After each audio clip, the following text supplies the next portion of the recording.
₱500 monthly contribution sa Pag-ibig MP2 gamit ang pinakabagong dividend rate na idineclare ng Pag-ibig.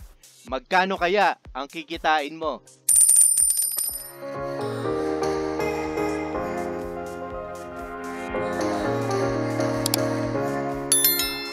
Ito ang dividend rate na idineclare ng Pag-ibig sa kanilang MP2 sa huling 5 taon. Noong 2019, nakapag-declare sila ng 7.23%. Noong pandemic years, nakapag-declare sila ng 6.12 at 6%. After ng pandemic, nakapag-declare sila ng 7.03% at ang pinakahuli noong Feb 27, 2024, nakapag-declare naman sila ng 7.05%.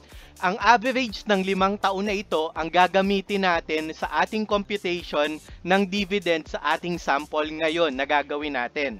Kukunin natin ang total nito at i-divide naman natin sa loob ng 5 taon. Ang gagamitin natin na dividend rate sa ating computation ay 6.69%. Ito ang gagamitin natin pansamantala sa ating computation. Kung mas mataas dito, mas ginagaling tayo kasi mas malaki ang tatanggapin natin na dividend. Kitang-kita nyo naman mga kapeso, noong 2022 at 2023, mas mataas sa 6.69% ang idineclare nila dito sa gagamitin natin. So mas malaki pa ang kikitain mo ngayon sa MP2 mo. Pero kung mas mababa, sa 6.69% ang ide-declare nila, medyo mas mababa din ang matatanggap natin na dividend noong taon na iyon. Ilagay na natin dito ang na-compute natin na 6.69% na average rate sa loob ng 5 taon. Ito muna ang gagamitin natin na dividend rate sa buong computation natin. Pero take note mga kapeso, paiba-iba ang dividend rate na idinedeclare ng Pag-ibig bawat taon. Gamit lamang natin ang average rate for us sa sample computation natin. Sabihin natin na nagsimula tayo ngayong March 2024 ng ₱500 sa ating savings account. Ang entitled month niyan ay 10 buwan muna. Paano natin nakuha ang 10 months? Simula March hanggang December, kung ikakalculate natin, 10 buwan na lamang ang natitira. Ito ang tinatawag natin na pro-rate muna ang matatanggap natin na dividend ngayong 2024. Paano natin yan i-compute? 500 times dividend rate na 6.69% times 10 months divide 12 months in a year. Kaya ang makukuha muna natin na dividend income ay 27.88. Sa December, ang magiging total ng ₱500 na inihuhulog natin noong March ay magiging ₱527. Sabihin natin na dire-diretso tayong naghulog ng ₱500 ngayong 2024 at nakabuo tayo ng ₱5,000 sa katapusan ng taon. Paliit din ng paliit ang entitled month natin hanggang yung December maging 1 month na lamang muna. At ang makukuha natin na dividend income for that month ay ₱2.79. Ang makukuha natin na sa ating ₱5,000 ay ₱5,153 na ang inilago ng pera natin. Kung mapapansin nyo mga kapeso, nagmumukhang simple interest method muna ang computation natin sa unang taon. Ganito kasi ang pagko-compute ng Pag-ibig sa ating MP2, nagiging hybrid siya. Yung hinuhulog natin ng kasalukuyang taon, magiging simple interest method muna. Pero, yung kinita natin na dividend plus yung total na nahulog natin sa susunod na taon, magiging part na yan ng computation ng buong dividend income sa susunod na taon or by year 2025. Kaya kung mapapansin nyo mga kapeso, kung dati ₱153 ang dividend income mo, ngayon ₱344 na ang kinita agad ng ₱500 mo kasi nagsisimula na tayo sa compounding interest. Sabihin natin kapeso na dire-diretso tayo ngayon na naghulog ng ₱500 natin. Hanggang mag-mature yung MP2 natin at mabuo natin ang ₱30,000 na kabuuan na hulog natin sa ating MP2. Dire-diretso tayo na maghuhulog ng ₱500 hanggang February 2029. o makakabuo na tayo ng 30,000 pesos. March 2029, pwede na nating i-withdraw ngayon ang ating Pag-ibig MP2. Magkano ang buong dividend income na kinita mo kapeso? 5,544. Kaya ang mawi-withdraw mo, 35,544 pesos. Paano naman ngayon kapeso? Sabi natin, ang pinakabagong dividend rate ng Pag-ibig ay 7.05%. Gusto mo bang subukan kapeso? Pero syempre kapeso, take note ha, hindi guaranteed palagi na 7.05% ang kikitain. Kung mas mataas dito, syempre magbe-benefit tayo. Kung mas mababa dito, mas mababa din ang dividend income na kikitain natin noong taon na iyon. Gamitin natin ang 7.05% sa kabuuan ng paghuhulog natin sa MP2. Sana ma-maintain natin ang 7.05% or mas mataas pa. Kita mo yung kinita natin, 5,869 pesos agad. Kaya yung kabuuan na 30,000 pesos mo, magiging 35,869 pesos. Ngayon kapeso, ang tanong natin, halimbawa, nagkakaroon ako ng bonus tuwing December. Pwede ko bang dagdagan yung hulog ko na instead of 500 pesos, nagkaka-bonus kasi ako, gawin kong 2,000 pesos or paiba-iba ang hulog ko?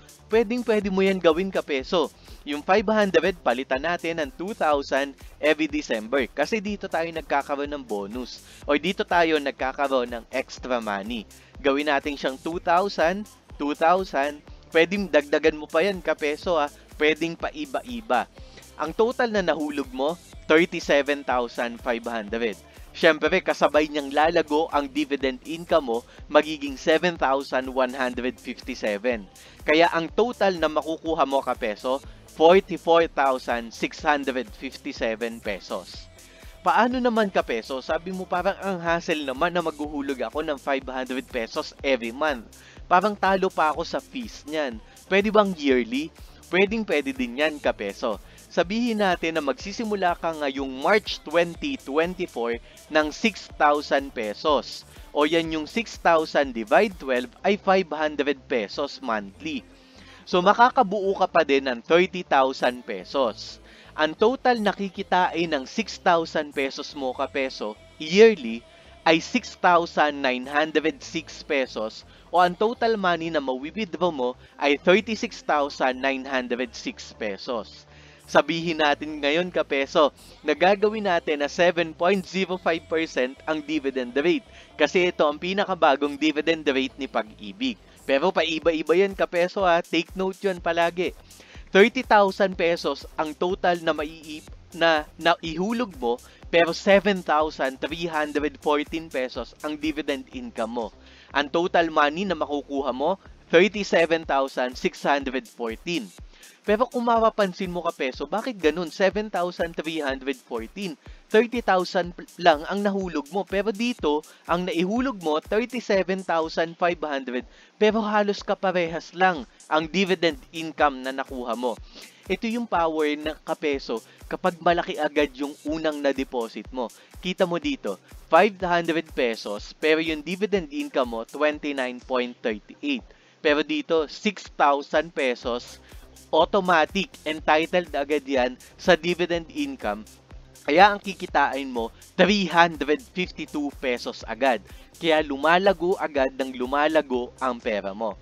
Halimbawa naman kapeso, sabi mo, pwede bang yung 30,000 pesos? May hawak kasi ako ngayon na 30,000 pesos Pwede bang one-time payment ko yan gawin? Pwede din kapeso. Sabihin natin na 30,000 pesos, one time, ihuhulog mo ngayong March 2024. Ang dividend income nakikitain yan, 30,000 times 6.69% times 10 months, divide 12, 1,672 pesos kaagad kapeso. Kaya yung 30,000 mo sa unang taon pa lang, magiging 31,672 pesos kapeso.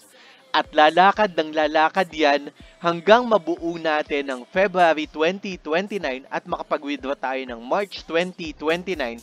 Ang kabuuan na kinita natin ay 11,494 pesos. Kaya ang mawi-withdraw mo kapeso, 41,494. What if gamitan natin yan ng pinakabagong dividend rate na 7.05% kapeso? Ang total na makukuha mo, instead na 11,612, magiging 12,202 pesos. 42,000 pesos ang mawi-withdraw mo kapeso. Compare mo dito sa yearly na 37,314. Mas malaki ang kikitain mo kasi mas malaki naman kasi talaga agad ang unang bungad mo sa iyong savings. Pero hindi natin dinidiscourage kapeso na mag-ipon ka muna, na mag-ipon ka agad ng 30,000 pesos. Hanggat may pera ka na panimula na 500 pesos, lumalakad yung panahon, simulan mo na kaagad kapeso. Kasi pwede ka naman bumawi. Kapag nagkapera ka na, halimbawa January 2025, nagka 20,000 pesos ka, edi i-go mo na kaagad ng 20,000 pesos. Walang masama dun kapeso. Ang mahalaga ngayon, simulan mo na, lumalakad yung panahon para by March 2029, may mawi-withdraw na ka na kaagad sa iyong MP2. Ano kapeso? Natutokso ka na rin ba na simulan ang Pag-ibig MP2 dahil sa lumalaki nito na dividend rate taon-taon? Ano? Simulan mo na kapeso.